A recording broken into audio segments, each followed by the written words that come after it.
Salam dan selamat pagi saudaraku yang dikasihi oleh Tuhan Yesus Kristus. Pagi hari yang indah ini kita boleh bersyukur kepada Tuhan, diberikan kekuatan kepada kita untuk kita boleh menjalani hidup sepanjang hari ini. Namun sebelum kita melanjutkan segala tugas pekerjaan kita, mari kita menghadap Tuhan di dalam doa dan kita berdoa. Bapa di dalam sorga, di dalam nama Tuhan kami Yesus Kristus, lewat Roh-Mu yang kudus, kembali pagi hari ini Tuhan, kami datang sujud di kaki-Mu mengucap syukur untuk segala perbuatan ajaib yang Tuhan sudah lakukan di dalam kehidupan kami. Khususnya pagi hari ini Tuhan, kami boleh diberi tubuh yang sehat, untuk kami boleh melanjutkan segala pekerjaan kami sepanjang hari ini. Namun sebelumnya itu ya Tuhan, kami rindu bertemu Engkau, memohon kekuatan daripada Engkau, dan mendengarkan suara-Mu lewat renungan pagi hari ini. Urapi hamba-Mu, dan urapi setiap telinga yang mendengarkan tayangan ini Tuhan. Dalam nama Tuhan Yesus Kristus, kami berdoa dan mengucap syukur. Haleluya. Amin. Selamat pagi saudara. Saya memberikan satu tema dari renungan pagi ini, yaitu milikilah karakter yang hebat. Milikilah karakter yang hebat. Kita akan dilandasi dengan firman Tuhan di dalam 1 Tawarik pasal yang ke-14. 1 Tawarik pasal yang ke-14 ayat 8 sampai dengan ayat yang ke-12. Dikatakan demikian. Ketika didengar orang Filistin bahwa Daud telah diurapi menjadi raja atas seluruh Israel, maka majulah semua orang Filistin untuk menangkap Daud. Tetapi Daud mendengar hal itu, lalu majulah ia menghadapi mereka. Ketika orang Filistin itu datang dan mengadakan penyerbuan di lembah Refaim, bertanyalah Daud kepada Allah, apakah aku harus maju melawan orang Filistin itu, dan akan kau serahkankah mereka ke dalam tanganku? Tuhan menjawab, majulah, aku akan menyerahkan mereka ke dalam tanganmu.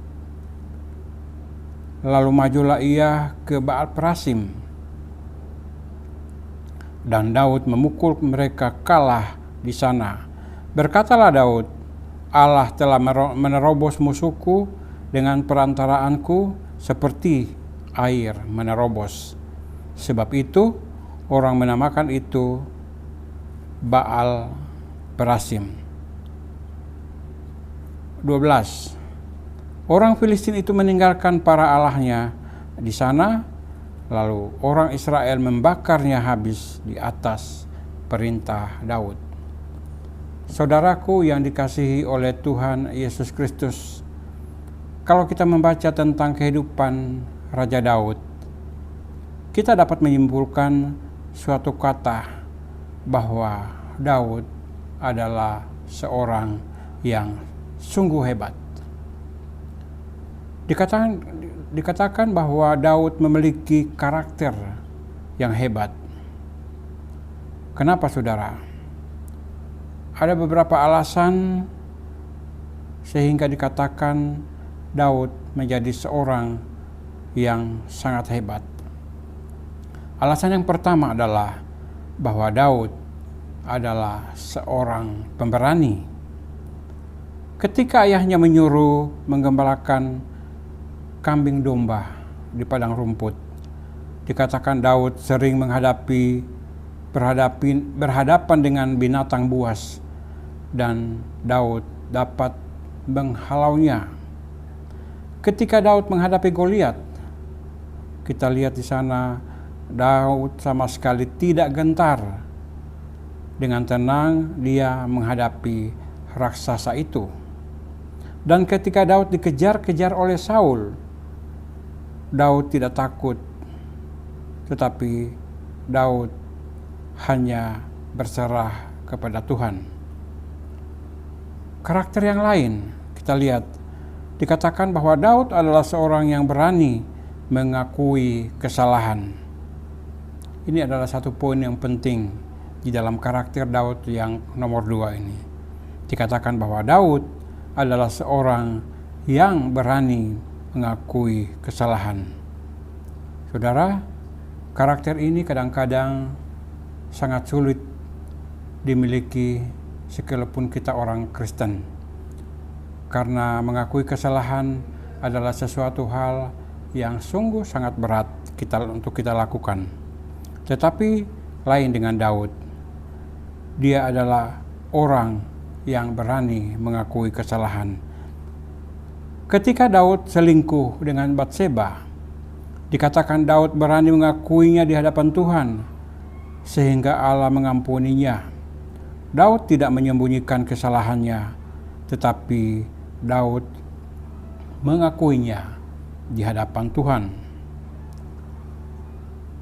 Karakter yang ketiga, pagi ini kita akan melihat satu lagi karakter atau sifat Daud yang sangat disukai oleh Allah, yaitu Daud selalu suka bertanya sebelum mengambil keputusan.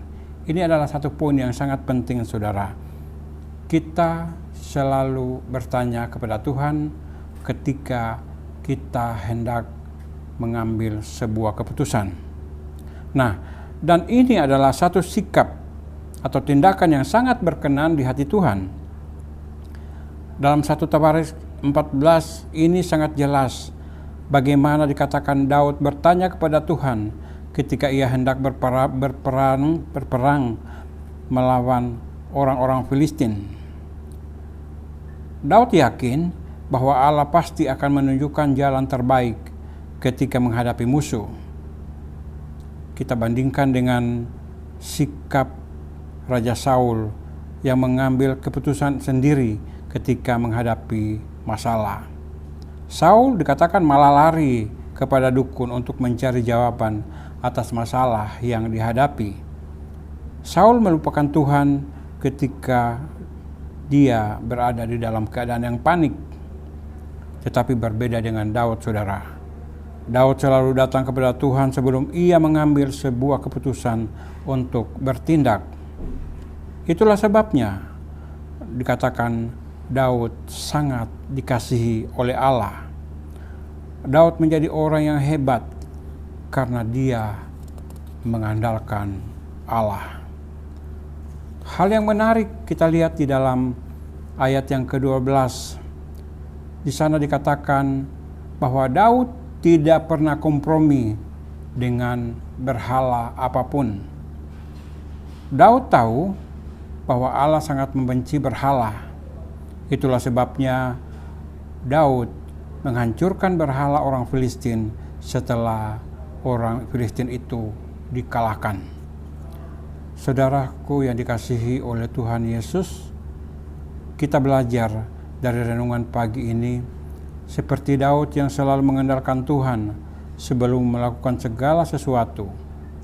Demikian pun saya dan saudara-saudara wajib bertanya kepada Tuhan sebelum melangkah dalam kegiatan sepanjang hari ini.